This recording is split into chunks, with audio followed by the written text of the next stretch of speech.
As Dr. Pruitt mentioned, the Farm Service Agency will be administering those payments. But that's not all what's going on with the FSA.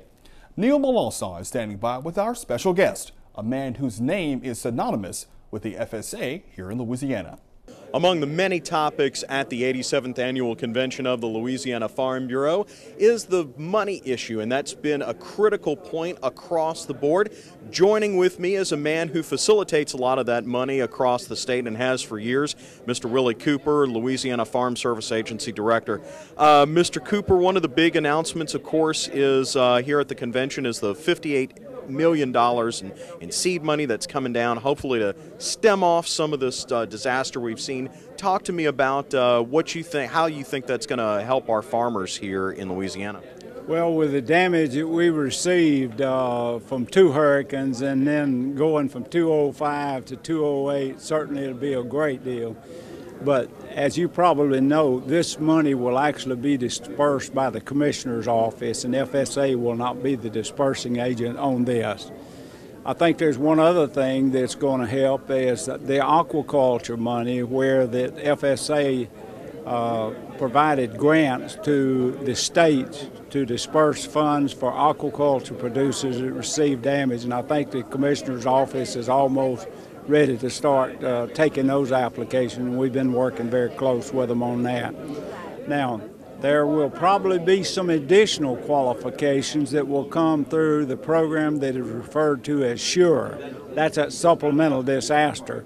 We have not received those regs, but we do expect them in the very near future.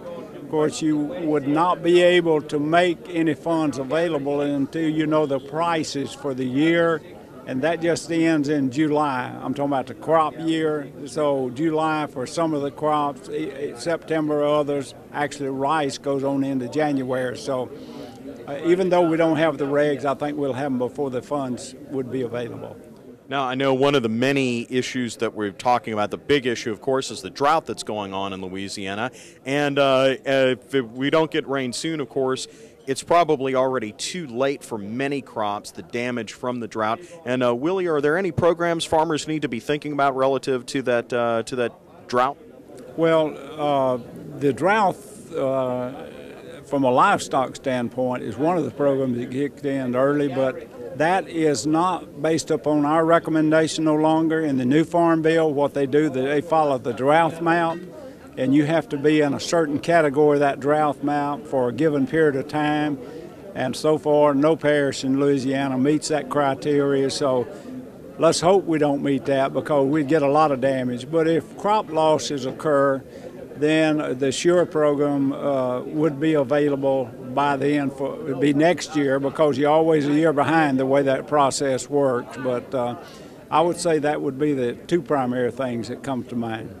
Now, of course, you mentioned the Farm Bill. There's a lot of scuttlebutt in Washington about reopening the Farm Bill and making some changes there. Senator David Vitter at the convention, of course, saying they're on defense for hopefully keeping what the work they've done intact and the intent of Congress intact.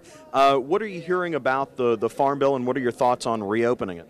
Well, basically, we're not hearing anything through our channels about that process. That's more the political process that would be involved with that. So I guess we just have to wait and see. But there's a lot of other things, I think, diverting attention now, some big bills that the climate and so forth. So I'm not sure what will be the outcome on that. Well, one of the things that was done in the Farm Bill recently was changing some of the way the counter-cyclical programs have been done and some of the other payments. What are some of the changes that have occurred, and what do farmers need to be aware of? Well, I think probably the biggest issue that Louisiana farmers were concerned about was what we call payment eligibility. And basically what that does now, that tracks a Social Security number. Regardless of the number of entities that you might be involved in, whatever your ownership share is of that, it will work through that entity and come back to the individual producer to be charged against their Social Security number. Great. Willie Cooper, Farm Service Agency Director for Louisiana.